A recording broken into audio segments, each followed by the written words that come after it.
नमस्कार मंडळी. तर आज आम्ही चाललो बांदा टू गणपतीपुळे. त्यासाठी पहिल्यांदा निघालो कुडाळ रेल्वे स्टेशनवरती. चला तर मग काढूया तिकीट. शुभ सकाळ. ट्रेनचा टाइम झालेलो हा. गबरे वाजायचंय काय कान बसतच आमची.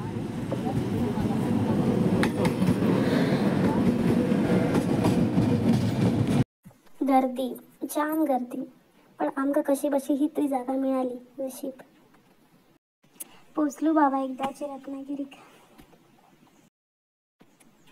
चहा नाश्ता करून पुढच्या प्रवासात केली सुरुवात.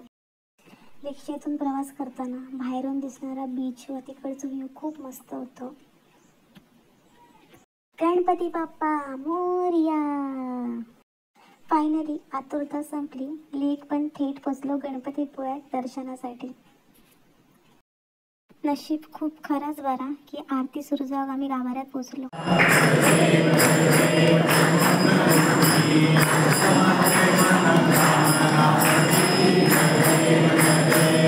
दर्शन आणि प्रसाद घेऊन गेलो उंदीर मामाकडे.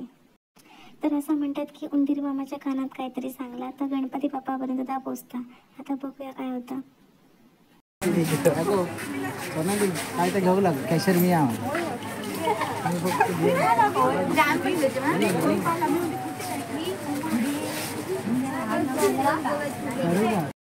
इकडचा आरे वारे बीच. आरे तर माहित नाही पण वारे तर खूप सुटलेले आणि खरंच खूप मस्त वाटत होतं. तर जीव थंड करून आता आम्ही निघालो परतीच्या प्रवासासाठी. स्टेशनवर पोचलो आणि समोरच दिसला पाणीपुरीचा शॉप. पाणीपुरीचा अपमान होऊ नये म्हणून गेलो नाश्ता करूक. खरंच खूप मस्त वाटला. असं म्हणत म्हणत आम्ही पोचलो कुडाळला. तर आमच्यासोबत दिलेल्या एका फ्रेंडचं होतं बड्डे. गणपती बाप्पा मोरया. तर हे लास्टचे मोमेंट. त्याच्यानंतर सगळी चालली आपापल्या घरात. सो खरंच खूप भारी एक्सपिरियन्स होतो Ganpatipule. Tata bye bye see you.